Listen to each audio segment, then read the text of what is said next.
నేను ఇది చేశాను, నేను అది చేశాను, నేను ఇంత సంపాదించాను, నాది ఇంత గొప్ప, ఇదంతా నేను చేయడం వల్లనే వచ్చింది, నేనే సంపాదించాను, నా గొప్పతనము, నా కీర్తి, నేను కనుగొన్నాను, ఆస్తులు, అంతస్తులు, ఐశ్వర్యాలు, ఈగోలు. మనిషి అహంకారంతో విర్రవీగిపోతుంటాడు. వాడు సంపాదించిన దాంతో ఎంతో గొప్పలు పోతుంటాడు. కానీ ఆలోచిస్తే ఈ విశ్వంలో ఎంత సంపాదించిన వాడైనా, ఎన్ని కీర్తి ప్రతిష్టలు మూటగట్టుకున్న వాడైనా, ఏం కనుక్కున్న వాడైనా వాని అహిసత ఎంత? చిన్న ధూళికణం అంత. ఎట్లా అనేది మనం చెప్పుకుందాం.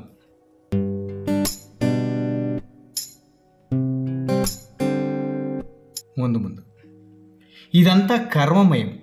మన చేతుల్లో ఏం లేదు. మనం కేవలం నిమిత్త మాత్రం. మనం ఇక్కడికి ఎట్లాగైతే వచ్చామో అట్లాగే వెళ్ళిపోతాం. వచ్చేటప్పుడు ఏం తీసుకొని రాలేదు, పోయేటప్పుడు కూడా ఏం తీసుకొని పోము. ఈ మధ్యలో వచ్చిందంతా కూడా కర్మఫలమే. ఆలోచిస్తే ఒక్కసారి మనం బేరీజ్ వేసుకుందాం. ఈ విశ్వం చాలా పెద్దది. విశ్వంలో మనం ఎంత? ఒక చిన్న ధూళికణం అంత. ధూళికణానికి మనకు ఏం తేడా లేదు. మనం ధూళికణంతో సరి సమానమే ఈ ప్రపంచంలో, విశ్వంలో. ఎట్లా అంటే విశ్వం అనంతమైనది. ఒక్కసారి ఆలోచిద్దాం నిజాయితీగా. మీరు, నేను, భూమి మీద ఉండే ప్రతి వ్యక్తి కూడా చిన్న చిన్న ధూళికణంతో ఎలా సరి సమానం అంటే,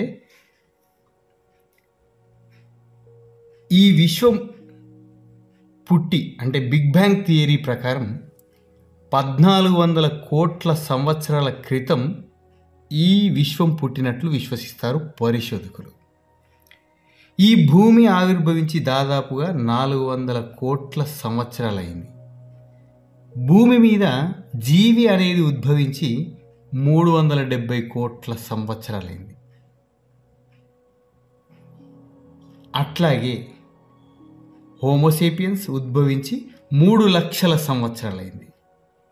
800 కోట్ల హోమోసేపియన్స్ ఈ భూమి మీద తిరుగుతున్నాయి.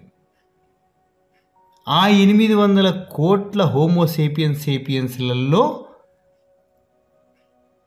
నేను ఒకరిని, మీరు ఒకరు, వాడు ఒకడు, వాడు ఒకడు. ఈ ప్రతి ఒక్కరూ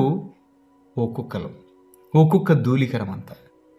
1400 కోట్ల సంవత్సరాల క్రితం పుట్టిన విశ్వంలో 400 కోట్ల సంవత్సరాల క్రితం ఉద్భవించిన భూమిపైన 3 లక్షల సంవత్సరాల క్రితం ఉద్భవించినటువంటి ఈ హోమోసేపియన్స్లలో 800 కోట్ల హోమోసేపియన్స్లలో మనం ఒక్కళ్ళము. ఈ మధ్యలో ఎన్ని లక్షల సంవత్సరాలలో ఎంతమంది వచ్చారో, ఎంతమంది వెళ్ళిపోయారు. క్వాంటమ్ ఫిజిక్స్ ప్రకారం అయితే మనలాంటి పాలపుంతలు లెక్కలేనన్ని. ఆ పాలపుంతలలో నక్షత్రాలు ఎన్నో లెక్కలేనన్ని. ఆ నక్షత్రాలలో ఎన్నో సూర్యమండలాలు, అవి కూడా లెక్కలేనన్ని. అలాంటి సూర్యమండలాలలో ఒక సూర్యమండలంలో ఉన్నటువంటి 9 గ్రహాలలో ఉన్నటువంటి భూమిపైన మనం ఒక చిన్న జీవి, మనుషులం. ఇప్పుడు చెప్పండి, మన అహిసత ఎంత? ఈ భూమి మీద మనం ఎంత? మన విలువ ఎంత? మనకంటే ముందు ఎంతోమంది రాజ్యాలు, రాజులు, గొప్పవాళ్ళు, సైంటిస్టులు, కళాకారులు, చాలా రకాల వ్యక్తులు బ్రతికి చనిపోయారు. వాడికి ఇప్పుడున్న పరిస్థితి, ఇప్పుడున్న లోకం ఏంటో తెలియదు. బ్రతికున్నలు మాత్రం ఎంతో గర్వంతో విర్రవీగాడు. ఇది అది అంటూ ఎన్నో రకాలు సాధించాను అనుకున్నాడు. కానీ అంతా వదిలేసి వెళ్ళిపోయాడు. కాబట్టి ఈ భూమి మీద ఇప్పుడు లెక్క వేసుకోండి, మనం ఎంత? అణువెంత? అణువంత, పిసరంత. కాబట్టి నాది, నేను సాధించాను, అంత పొడి చేశాను, ఇంత పొడి చేశాను అని విర్రవీగిపోవడం మూర్ఖత్వమే. ఇదంతా కర్మఫలమే కానీ మనం చేసింది ఏమీ లేదు. ఇదే విషయాన్ని వేమన గారు అద్భుతమైనటువంటి పద్యంలో వ్రాశారు.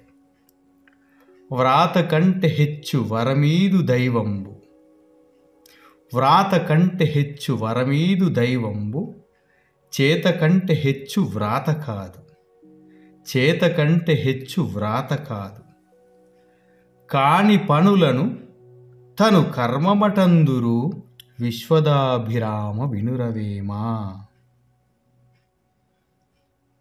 ఎంత అద్భుతంగా వేమన గారు ఇదివరకు మనం చెప్పుకున్నటువంటి మొత్తం విషయాన్ని 4 పాదాలలో చిన్న పద్యంలో అద్భుతంగా పొదివారు.